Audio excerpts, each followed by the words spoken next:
Hello, and welcome to the first video in our new series providing an experimental introduction to the technologies of hydroxyl radical protein footprinting, especially concerning fast photochemical oxidation of proteins, or FPOP.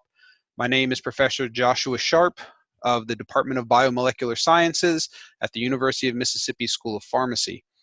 The purpose of this video series is to provide researchers in the biological, pharmaceutical, biophysical sciences with an introduction and a series of tutorials on how to perform FPOP and hydroxyl radical protein footprinting in your own labs, as well as to provide you with some contacts and resources to have your questions answered in the hopes of trying to disseminate this growing and very powerful technology to additional research labs and support its dissemination through the biophysical structural biology community. This video series is made possible by a grant from the National Science Foundation Division of Chemistry, and will include, in addition to this introduction, numerous videos delving into more detail on specific highlighted topics within FPOP, provide you with hands-on videos of the experiments actually being performed, as well as an overview of the theory behind FPOP and hydroxyl radical protein footprinting. As always, if there are any questions or requests for specific videos or discussions of specific topics, please feel free to contact me by email. My email address is jsharp@olemiss.edu. And feel free to follow the rest of the video series either in our YouTube channel, The Sharp Lab, or at our web address, masspec.olemiss.edu/videos. Please take note of the financial conflict of interest statement here on the bottom right-hand corner of your screen. And let's go ahead and get started with our introduction into hydroxyl radical protein footprinting, and especially fast photochemical oxidation of proteins.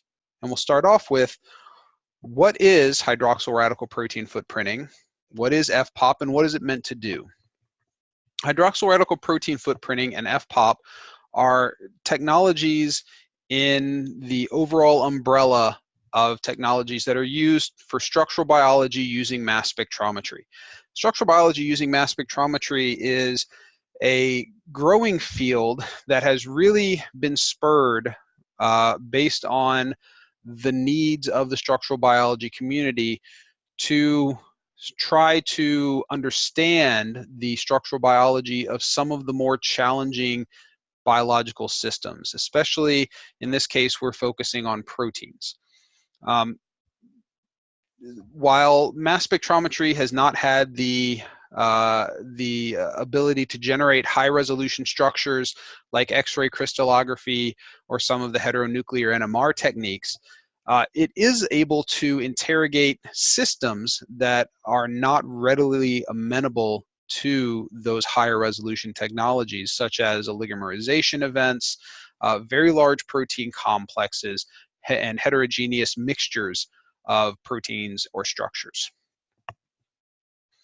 And to briefly give you an overview of the experiment, how it works, and what we're attempting to do, let me just first of all walk you through the experiment itself, and we'll talk about exactly what hydroxyl radical protein footprinting is measuring, how it makes that measurement, and a brief overview of how the experiment actually works in practice. So what I'm showing here is the setup for a fast photochemical oxidation of proteins experiment, or FPOP. FPOP is one method for performing hydroxyl radical protein footprinting. It's the method that we will be primarily talking about today, but there are other methods that I will briefly discuss in a later slide. But for now, I just want to focus on FPOP and how it works.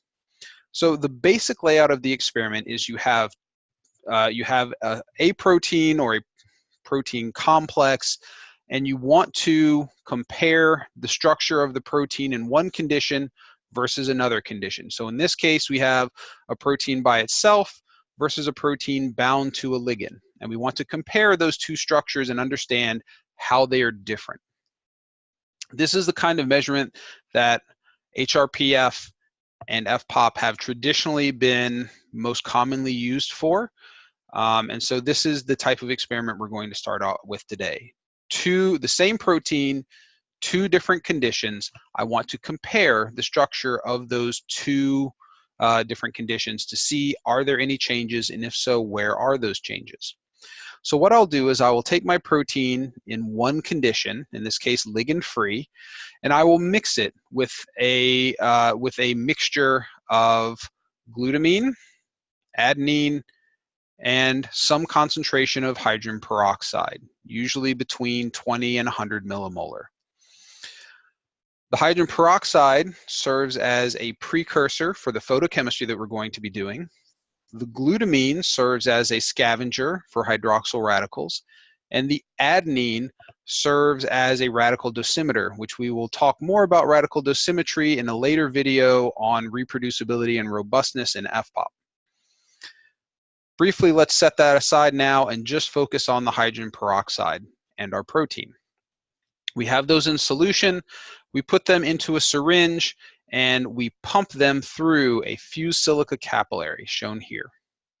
The sample flows through a fused silica capillary, and then over here we have a UV laser. Shown here is a krypton fluorine excimer laser, which fires a pulse of UV photons at 248 nanometers. You will see some reports using a frequency quadrupled NAD-YAG laser, which fires at a slightly different wavelength. But regardless, you are firing a pulse of UV light toward your capillary. You focus it with a lens, shown here. It focuses down on the capillary and illuminates your sample in the lumen of the capillary.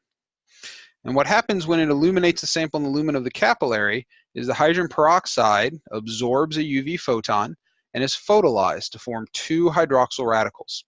Now, these hydroxyl radicals are very, very powerful oxidants. They will oxidize the protein at the amino acid side chains, modifying these amino acid side chains. This reaction is very, very fast, and this reaction is irreversible. So these modifications are stable and will persist on the protein. The sample is flowed out of the path of the laser beam, at which point the laser beam pulses again and illuminates another volume of sample. All of the sample that has been illuminated is then immediately deposited into a quench solution that consists of methionine amide and catalase. The catalase catalytically breaks down the hydrogen peroxide into water and molecular oxygen, and the methionine amide serves to scavenge the secondary oxidants that are generated by hydroxyl radicals, such as superoxide, singlet oxygen, mixed hydroperoxides such as peptidyl hydroperoxides, and other secondary oxidants that can serve to further oxidize proteins, but that work on a much, much slower time scale than hydroxyl radicals. You have an inline UV spectrophotometer here. This is a relatively new addition, and we will again talk more about that in the reproducibility and robustness video. But basically, that measures the oxidation of your radical dosimeter, which helps you correct for any background scavenging effects. But in the end, you have your protein oxidized by hydroxyl radicals with all of the reactive oxygen species quenched and removed. The modifications on the protein itself are stable, so you can send it through a standard workflow for LCMS analysis. This includes reduction of disulfide bonds, digestion of the protein into peptides, deglycosylation if you're dealing with a glycoprotein, cleanup if you have any detergents or lipids you need to get rid of, et cetera, whatever your favorite sample processing method is. Since the modifications are stable, you can do it. Once you've done this, you then perform LCMS and you measure the oxidized versus unoxidized intensities of each peptide ion. That tells you how much oxidation occurred on that particular segment of the protein. You repeat the experiment in your second condition, in this case in the presence of a ligand, and by measuring changes in the oxidation footprint of the two conditions, you can identify changes in the protein structure.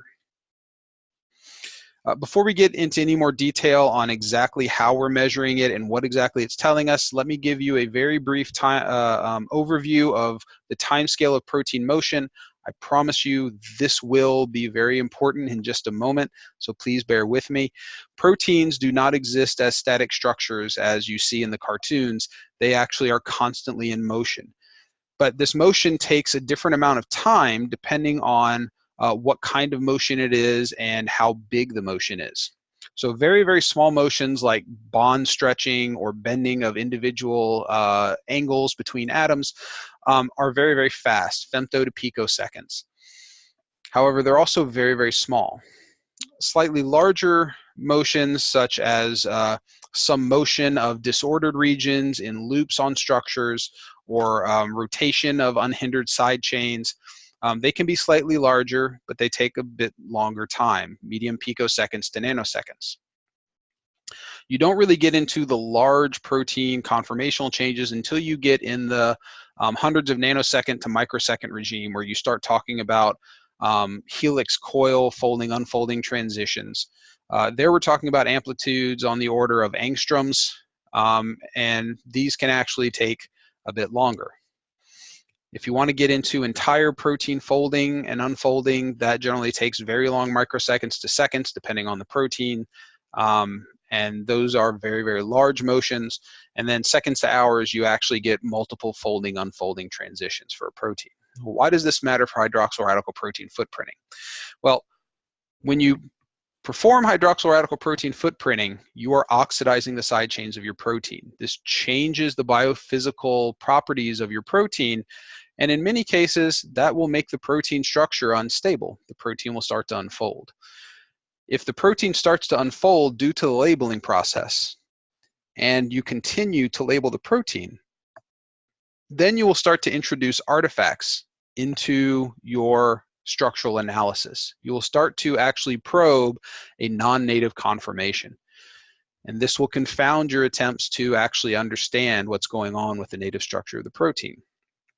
So ideally, what we want is we want to complete our labeling faster than the scale of motion that we would be able to detect using our method, which for hydroxyl radical protein footprinting, that basically we're talking about looking at things on the order of folding, unfolding transitions in small peptides or small secondary structural elements. So there are many, many, many different ways to generate hydroxyl radicals, and they all work by a very similar process. You generate the hydroxyl radicals in diffuse aqueous solution. The hydroxyl radicals diffuse through solution to the surface of the protein. The hydroxyl radicals react with side chains on the surface of the protein and oxidize these side chains. However, they can be separated based on how fast you generate the radical. If you're dealing with slow methods of generating radical, things like continuous wave UV photolysis of peroxide, or slow radiolysis by things like gamma rays, or more standard benchtop chemistries like Fenton chemistry or electrochemistry, you're talking about generating hydroxyl radicals and oxidizing a protein sample over a time course of seconds to hours. The protein can undergo multiple folding and unfolding transitions during this time, and you can end up oxidatively unfolding your protein and labeling the unfolded conformation. So you have to worry intensely about labeling artifacts when you use these slow methods of radical generation. You have to keep the amount of oxidation you are applying to the protein very low to prevent these artifacts from accumulating. As you start to move to the very long microsecond to second, here we're talking about things like X-ray synchrotron radiolysis, radical probe electrochemistry, and some types of very fast quench flow Fenton chemistry. Now you're starting to get down into the time scale that's consistent with individual protein folding transitions, but you are still looking at time scales where you can have multiple folding, unfolding transitions of individual secondary structural elements. And so you still have to be very cognizant and very careful not to over-oxidize your protein and accumulate these structural artifacts. However, if we can get down to very, very short time scales to where we are completing all of our chemistry on the microsecond time scale. Now we are at a regime where the oxidation chemistry itself occurs fast enough that we are, by the time that the protein has adjusted to the covalent modification, we have stopped labeling the protein. So we don't risk labeling these oxidatively perturbed conformations, and we're able to actually oxidize the protein very heavily while maintaining our maintaining our labeling only of the native conformation. And right now there are two methods. There's Van de Graaff electron accelerator pulse radiolysis, which requires the use of Van de Graaff electron accelerator, which can be difficult to come by. But much more popular is this pulse laser photolysis of peroxide, most commonly done in an experiment known as FPOP. So this is the method we'll be talking about today, and the key to why we're talking about it is we are going to try to complete all of our photochemistry on the very, very short microsecond or less time scale. So to give you a vision of how this works, this is a zoomed in cartoon of our fused silica capillary passing through the path of our focused excimer UV laser beam. Of course, this is just a cartoon. The proteins are actually not drawn to scale. They're much, much smaller than this, but I wanted to make sure that I gave you a good conceptual view of what's going on here. So we start the flow in our capillary, and the proteins start to move through the path of our UV laser. As the proteins move through the path of our UV laser, the laser fires, flashes on and off, photolyzes the peroxide, which into hydroxyl radicals. The hydroxyl radicals diffuse to the surface of the protein, oxidize the surface of the protein, and then the flow pushes that volume of sample out of the path of the laser and brings the next volume of sample in the path of the laser. Now this laser pulse is about 20 nanoseconds wide, so it's very, very fast. However, the hydroxyl radicals that it generates exist much longer. Due to the presence of the glutamine in our solution, however, the glutamine acts as a radical scavenger and keeps the half-life of those hydroxyl radicals very, very short, so that the almost over 99.9% of the radical that we generate is consumed in under a microsecond. So this chemistry occurs very, very fast and is effectively over in less than 1 microsecond under standard FPOP conditions. Now, this is just an idealized cartoon of what's happening. In reality, this flow regime is not nice and linear like we show here. It's actually laminar flow, so the molecules in the center of the capillary move a little bit faster than the molecules near the walls. Also, you do have some axial diffusion of proteins, so a protein can actually move back or forward as the sample flows by. In order to correct for the laminar flow effects and any diffusion that you have, we always include what's known as an exclusion zone. The exclusion zone is a volume of unilluminated solution that exists between illuminated regions of the sample. So whenever we fire the laser, we don't time the frequency of the laser firing to equal the flow rate of the capillary, of the solution going through the capillary. We leave, usually it's about a 15% volume unilluminated to correct for this laminar flow and to correct for any diffusion that of the labeled protein molecules that can occur. Using this methodology, we and other groups have shown that we can actually oxidize proteins, even proteins that are normally very sensitive to oxidative damage, such as calmodulin. We can oxidize these proteins faster than the protein can unfold due to the oxidative damage, allowing us to very, very thoroughly and heavily probe the surface of these proteins with hydroxyl radicals. Just to give you an analogy, I like to analogize this process to taking a photograph, a portrait. So normally when you take a portrait, the photographer aims the camera at you, tells you to smile, they push the button, a giant flash bulb goes off. And when the flash bulb goes off, you blink. However, the idea is that by the time you have blinked due to the flash, the photograph is already done. The same thing occurs here, okay? The proteins are being heavily oxidized, and they will change their conformation in almost every case in FPOP. But by the time they change their conformation, the labeling is done. We're not labeling anymore, so when we go in and detect the pattern of labeling, we don't observe any labeling of the unfolded conformation. We only observe the structural snapshot that we took while the protein was in the native folded conformation.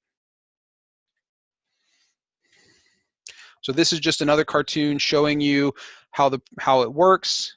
We have hydrogen peroxide. The hydrogen peroxide absorbs a UV photon from our excimer laser, generates hydroxyl radicals, but of course we're not talking about one photon with one molecule of hydrogen peroxide. We're talking about a lot of photons with a lot of molecules for hydrogen peroxide, so we make a lot of hydroxyl radicals. We do this in the presence of our target protein.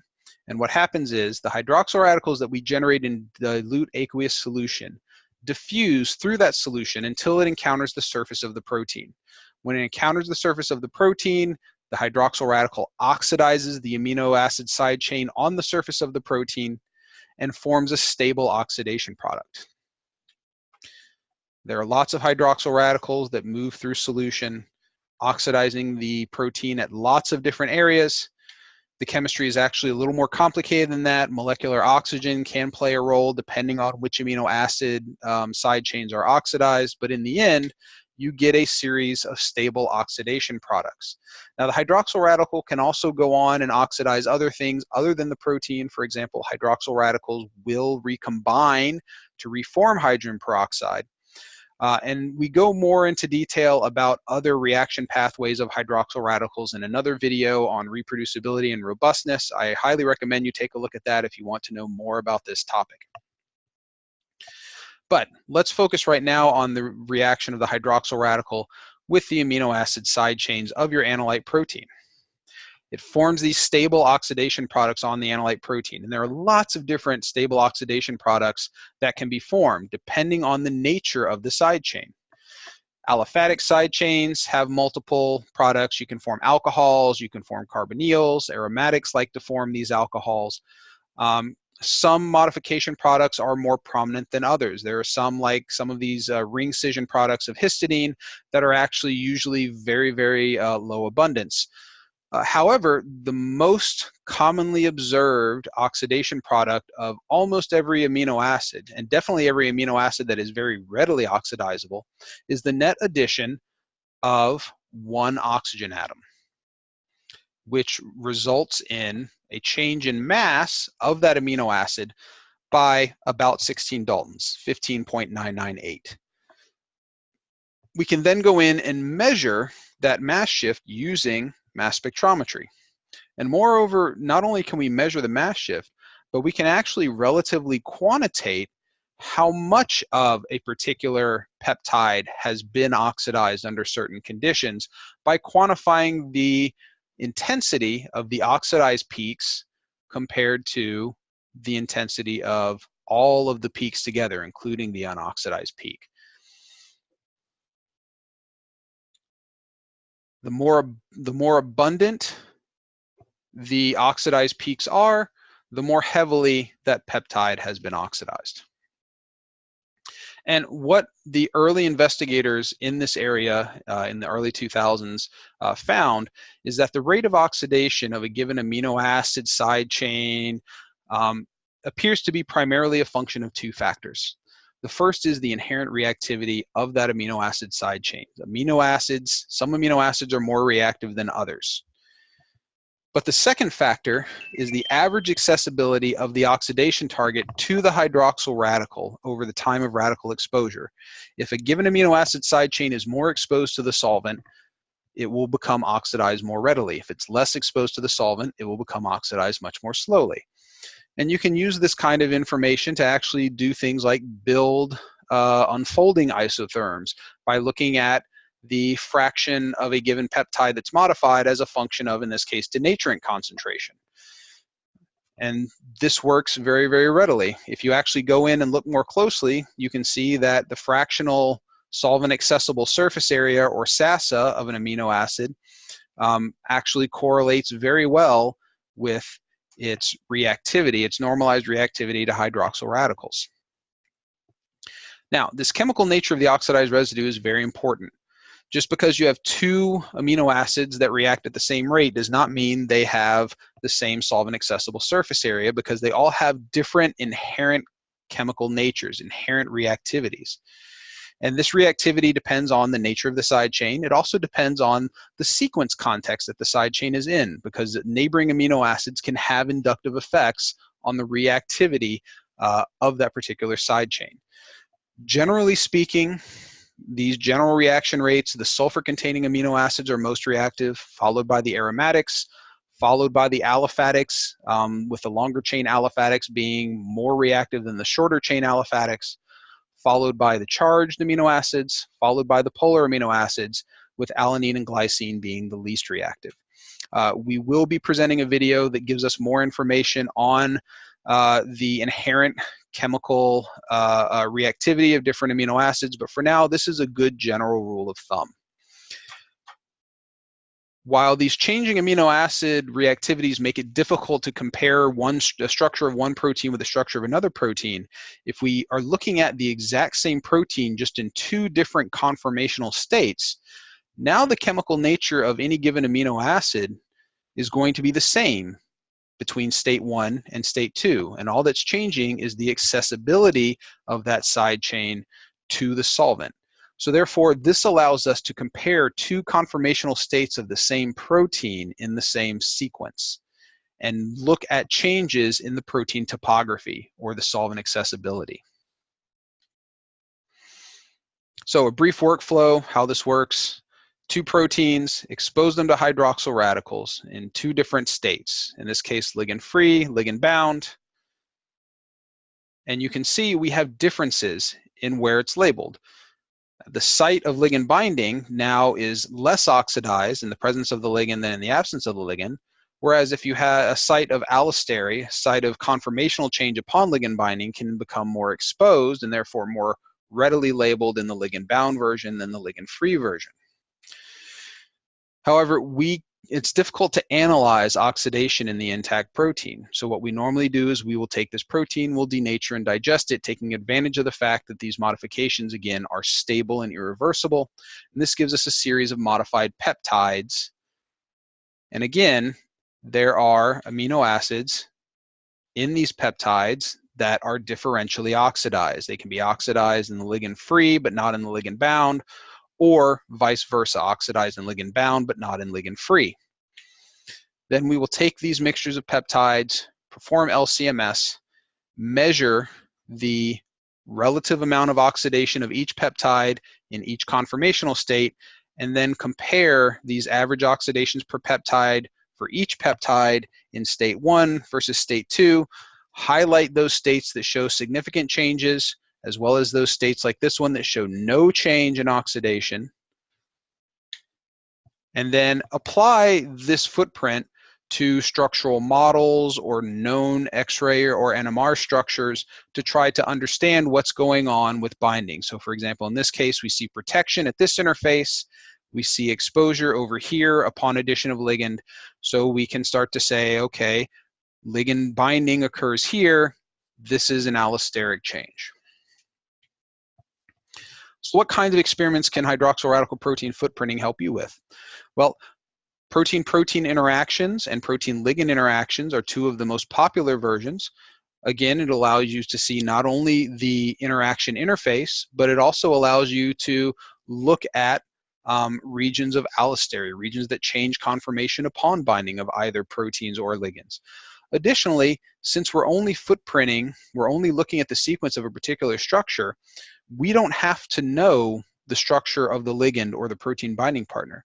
We can actually put in a mixture, a very complex mixture, that contains the ligand or binding partner somewhere within it, and measure the interface even without knowing the structure of the ligand, such as was the example here for this binding interface study between Robo1 and a series of heparin polysaccharides, where we don't know the structure of the actual binding sugar. We just put in a mixture of sugars and measured where whatever the sugar structure was that bound, where did it bind on the protein. And hydroxyl radical protein footprinting lets you do that. It also lets you look at protein oligomerization. I'll show here the formation of a tetramer, but we actually can go to very, very large oligomers, and it doesn't matter because in hydroxyl radical footprinting, after you've done the labeling, you can break the oligomer down to whatever size you need. And most recently, hydroxyl radical protein footprinting has been used to evaluate computational models. This is a very exciting and hot area right now in February of 2019, where we are taking hydroxyl radical protein footprinting data, using that to determine solvent accessible surface areas, and using those surface areas to rescore computational models and identify good models versus bad ones. Hydroxyl radical protein footprinting can be used for a wide variety of other experiments as well, including structural similarity evaluations, time-resolved studies, protein folding and unfolding studies, looking at protein conformational changes that occur upon changes in, say, pH or ionic strength. And for some types of radical generation that involve water radiolysis, you can actually use HRPF to identify sites of bound water. So in the end, I hope I've convinced you that HRPF is a unique tool, but it's part of your toolkit. It provides stable, covalent modification for a wide variety of amino acids, potentially labeling every amino acid but glycine. It also reacts with organic molecules, which is something you have to keep in mind as you're designing your experiment, and something we will talk about in more detail in later videos. It probes protein topography. It tells you about the protein surface based on probing amino acids. This data is complementary to most popular biophysical methods, including hydrogen deuterium exchange, circular dichroism, small angle X-ray scattering, etc. It gives you not only an additional way to get information, but an additional type of information that you can add to all of the things you've learned with other techniques. It's very flexible technology, it's amenable to a very, very wide variety of proteins, protein buffers, matrices, can do large complexes. It does require measurements of radical scavenging, which is something we will talk about in our video on robustness and reproducibility. It's compatible with most post-labeling sample workup processes, so you don't have to work with weird proteases. You don't have to keep everything acidified or super cold. You can use the workup process that you're comfortable with. However, as of the recording of this video, there are no commercial solutions available, which is part of the reason why we're making this video, is to get people comfortable enough to actually try this out on their own. That wraps up our introduction to hydroxyl radical protein footprinting by FPOP. Again, I'm Joshua Sharp. If you have any questions, or if you would like us to do a particular video on a particular topic, please email me, let me know. I'm happy to answer your questions, and if I get any interesting requests, I will make videos on that topic. Again, thank you to the National Science Foundation for funding this video series, and hopefully we will talk again as I go into more detail on specific highlighted topics in hydroxyl radical protein footprinting. Thank you very much.